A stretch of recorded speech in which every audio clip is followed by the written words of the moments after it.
Well, we have a 1963 AEC Routemaster RM 1756. So it came from London, and a guy imported it in 1985 to north of Dallas. It lived in Dallas area, ended up in Denton in 2023, and that's where we bought it and shipped it down to Tomball. And we named him Nigel the Bus. And how on earth did you decide to buy a bus? Well, when you were a small child, did you have these little matchbox? Well, I still have my red bus. Yes, apparently Lord Mottershaw had one, and he's always wanted one just a little bigger. And how did he get you to call him Lord? He made more money than me. Wow, that hasn't worked for me. So now Nigel lives in Tomball, Texas. He does things like Santa on the Bus. He comes to car shows like this. Santa on the Bus is kind of our premier event. You come to Nigel's facility and Santa's here, Mrs. Claus is here, and kids get to ride upon the bus to the North Pole and just have a great old time. Well, thank you. Follow us on Nigel the Bus Instagram and nigelthebus.com.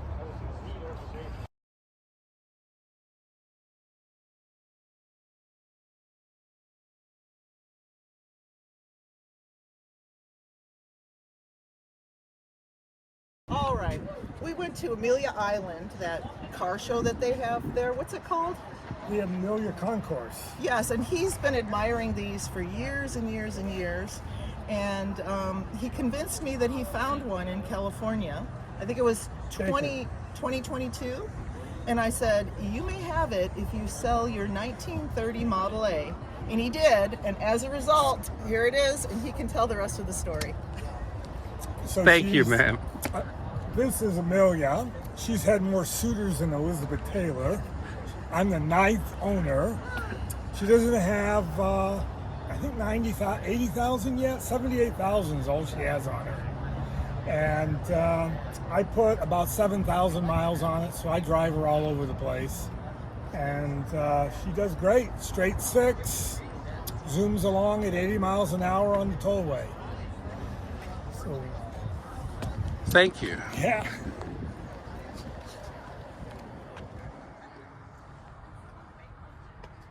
You go in the bus? Not yet. You gotta do your stairs.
Good morning. Is this yours? Yes. Do you want to tell me about it on video? The video's rolling.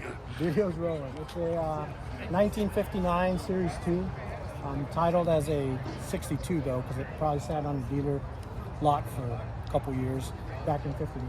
It's got the drop to the top, factory winch, PTO rear. It was redone maybe 20 years ago, so it's got a new galvanized chassis on it. And that's about it. Well, thank you, sir.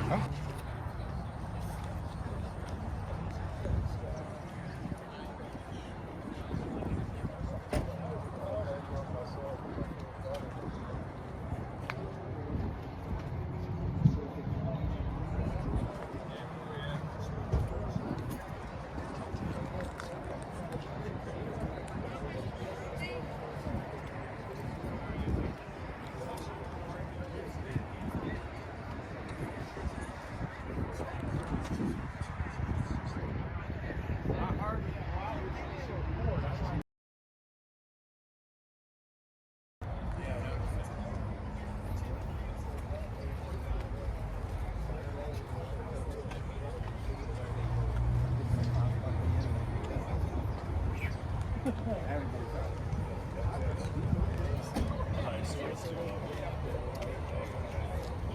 crazy. Flipped it on, I was like, all right, now.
We did have many people. 2007. It was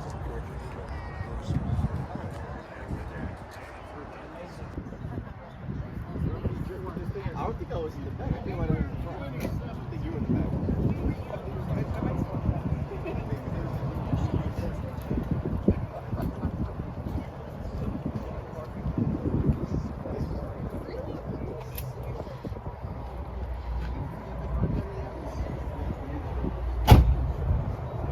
Man, that's spectacular. Still working for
fuck storing your MG.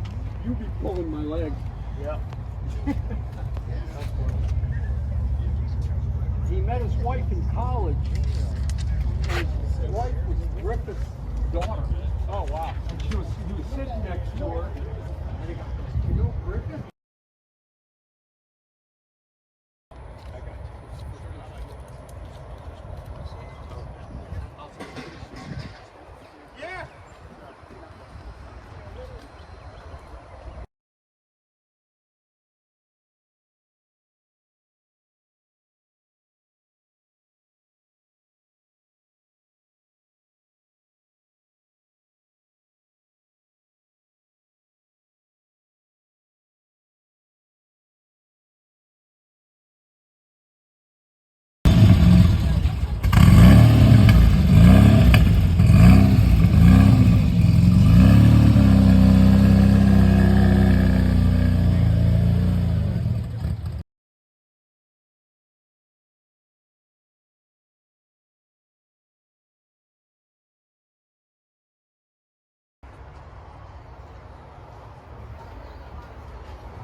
But the regulator's leaking gas.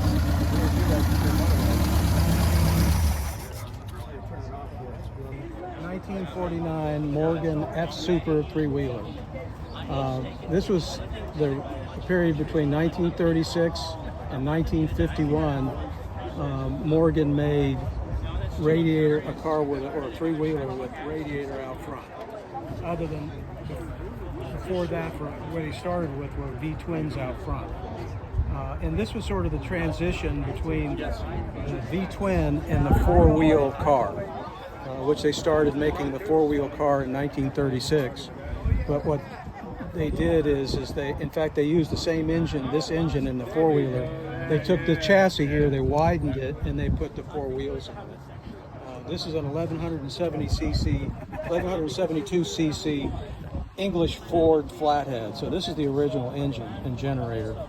Now what I've done on this to make it a little more driver friendly, I've put a vintage intake on it and put two SU carburetors on it to make it a little bit more lusty. And then I put an electric fuel pump on, which is why that regulator was leaking. It's because this is putting out 10 pounds of pressure and the regulator is down to a half a pound. Any more than that and it overrides the needles and seats and it won't run properly. So it's capable of, I've had it up to 65 miles an hour, but it's not a comfortable ride. These fenders here, and you get it past 60 miles an hour, even 50 miles an hour, the wind rushes underneath these and it starts to lift the front end up off the ground, so you lose your steering. You lose your steering. So it's a really fun car to drive around under 50 miles an hour. It's fun. There's a guy in Austin. Now, Morgan three-wheelers still are basically the same thing. That was funny. You've got an engine, you've got a clutch, and they go to a gearbox, and then go to a chain to the rear wheel. The only difference between the new one and the other one, the old ones, is that they have a belt instead of a chain. They made approximately of this model about 250 in total. By the time this came out, it was more expensive than an Austin, and Austin was a much more practical car for the family. So they stopped making these in 51. In 2011, Morgan decided to start making the three-wheeler again, and they used the S&S 2-liter engine from Milwaukee. And the European Union 4 years ago said, we don't want any American engine in our cars. So they have gone to a radiator out front and a 3-cylinder Ford engine, or BMW. Actually, it's a Ford engine, 3-cylinder Ford. Same engines in the Ford Fiesta. St. Christopher Medals. This is a St. Christopher Medal. It's for the patron saint of travelers. It's Catholic, and although what's interesting is the owner of the company, the man that started it, his father was a vicar in the Anglican Church and gave his son the money to open a garage and then started manufacturing the three-wheelers. Now, the original three-wheeler, the prototype, was first shown at Harrods in London, and it was so popular that they decided to go into manufacture in Malvern, and it just went from there. Basically, Morgan has never. The original one used a Peugeot 2-cylinder engine, and then the Ford was the longest English Ford was the longest standing manufacturer for Morgan. They don't. Morgan does not make their own motors even today. They use somebody else's motor and drivetrain. The newest Morgans use BMW drivetrains.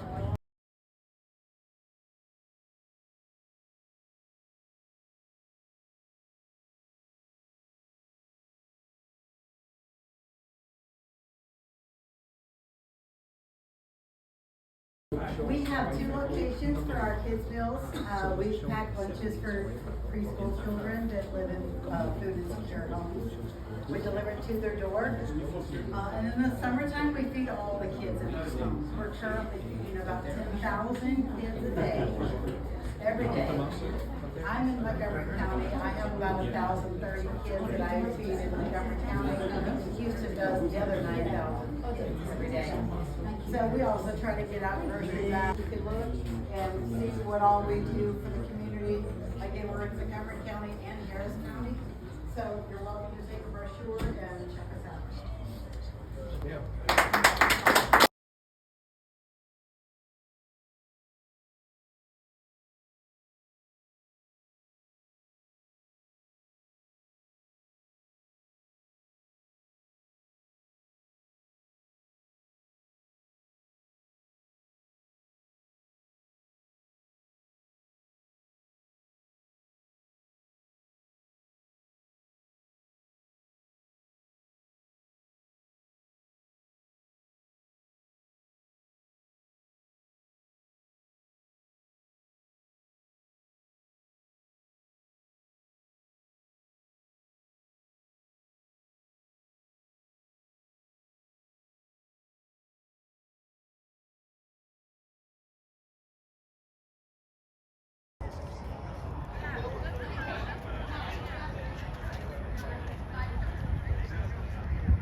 This is Allard J2. It was owned by the president of the SCCA.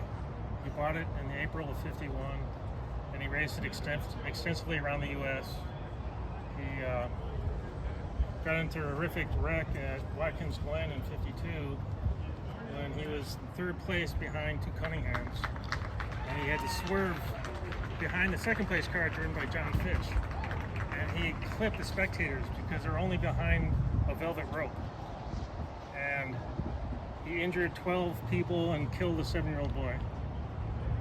And they black flagged the race, and they said no more road racing in America. But the owner of this car, Fred Wacker, he was friends with Curtis LeMay, who was head of Strategic Air Command, who also owned an Allard. And And Curtis LeMay and Wacker had the idea, why don't we send the airmen on their training mission on a weekend and have a sports car race on the Air Force Base while they're out. And Curtis loved the idea, and they raised money for the recreational facilities for the airmen. And it was a place where you could control the crowd, charge admission, and use the money, for the airmen. And that lasted from 52 to 54 when somebody in Congress found out, and they said, "No, we can't do that. We can't profit off of U.S. government facilities." So they ended it. But by that time, real road courses had been created at Elkhart Lake, Watkins Glen.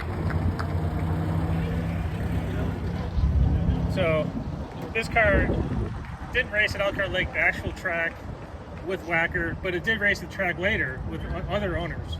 And that's where my uncle found it in 1958. It was on fire. And my uncle said, "Hey, I'll trade you my mint condition Austin Haley." And the guy said, "Okay." So the next day, my dad towed this car 100 miles on a rope to his Jaguar XK120. And I got it home. My uncle drove this for 6 months until a half shaft broke in the back. And he left it in his garage for 50 years. So that's my entire life. The car's been in the family longer than me, and probably worth more to the family than me. And my entire life it just sat there until finally in 2015 I got to hear it running for the first time ever. It was a surreal experience. I still had a lot of work to do on it, from front to back. But it's been really enjoyable.